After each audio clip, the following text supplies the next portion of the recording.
Alright, so I'm now about to do the second oil change on this car. Second change since I've owned it.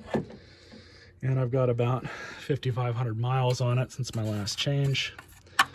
Now, the engine and the manual label it as 5W20, but Ford came out with a bulletin several years ago, probably a little longer, that you can use 5W30 and be fine.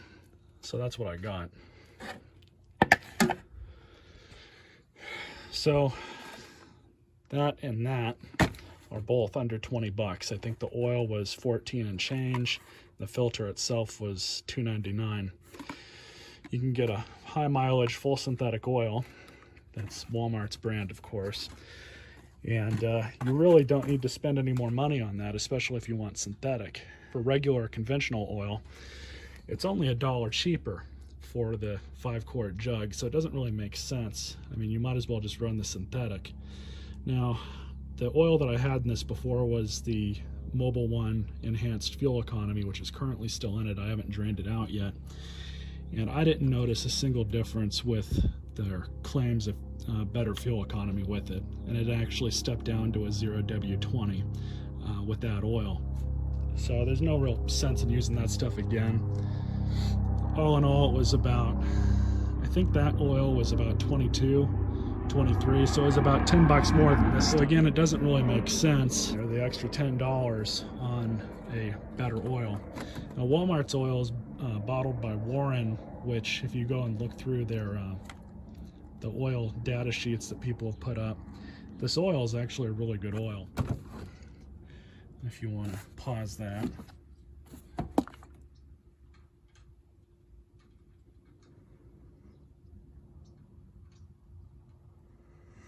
So this engine doesn't burn any oil, and like I said earlier, I didn't notice a single difference with that other name brand stuff. So we're just going to use this. So it's been warmed up. What I'm going to do right now is just loosen up this bolt. There we go. With the cap pulled out, it's going to go out pretty quick. There we go.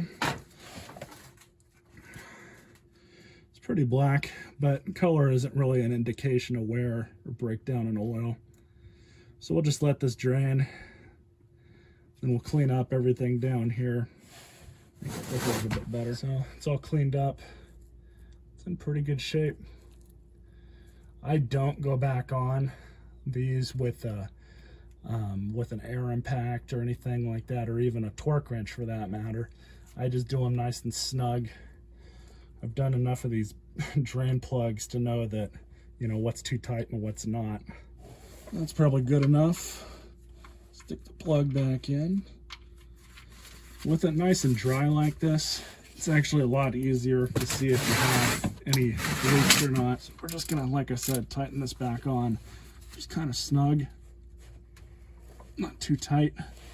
That's good enough. So now you guys can see the oil filter.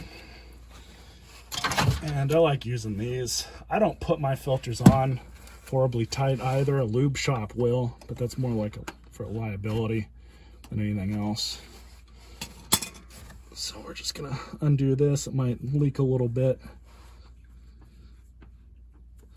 but we'll just let that drain in. That's normal. So now, since we have the luxury of how this goes back up into the engine like that, we can actually pre-fill this filter. Some people swear by doing this. This is usually what I do. It's more or less pre-filled.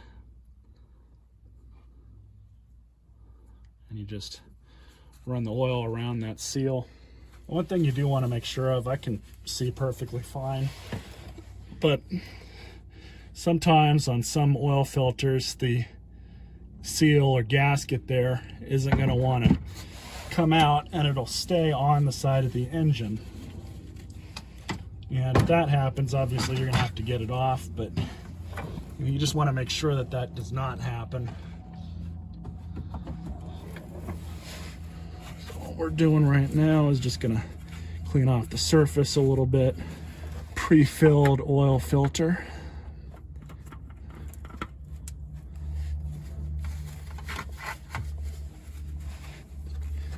And these I just go on hand tight.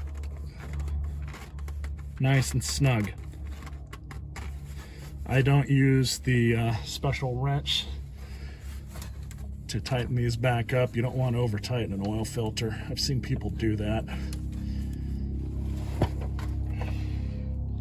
So now to fill the engine up with oil. The manual says with the filter change, it's about 4.5 quarts. After 2 oil changes, I've come to the realization that you can dump the entire 5-quart jug and be perfectly fine and be right up or just slightly past the full mark. I'm not worried about that little bit of extra, so that's what I'm gonna do.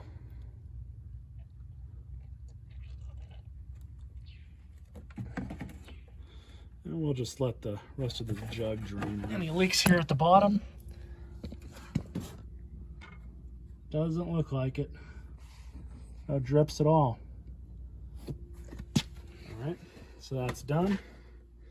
This is basically empty, so that's trash. I have not started the car yet. So let's see what it reads. It's going to read a little high. Yeah. Right up, right about there where the tip of my glove is. Just past the last dot. So we're going to run the car, check for leaks.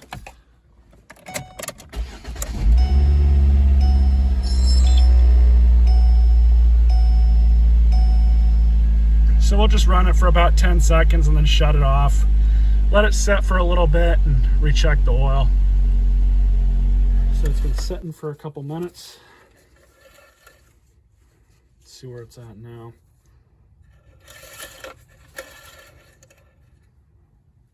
Yep, like I said. So after running it and circulating it, it's right where it should be, right at the top of the full mark.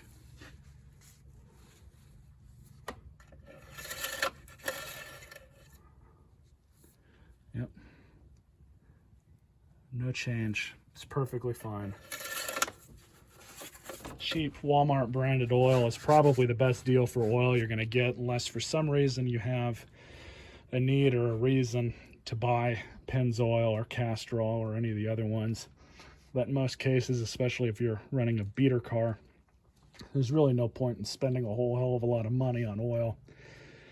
As long as it all meets the API ratings that are specified within your manual or their updated TSBs from the manufacturer, it doesn't really matter. So just make sure it has that API donut on the back, because that's really the only thing that you need to really worry about. And then sometimes it'll list what manufacturers endorse it or not. But that's really the most important part.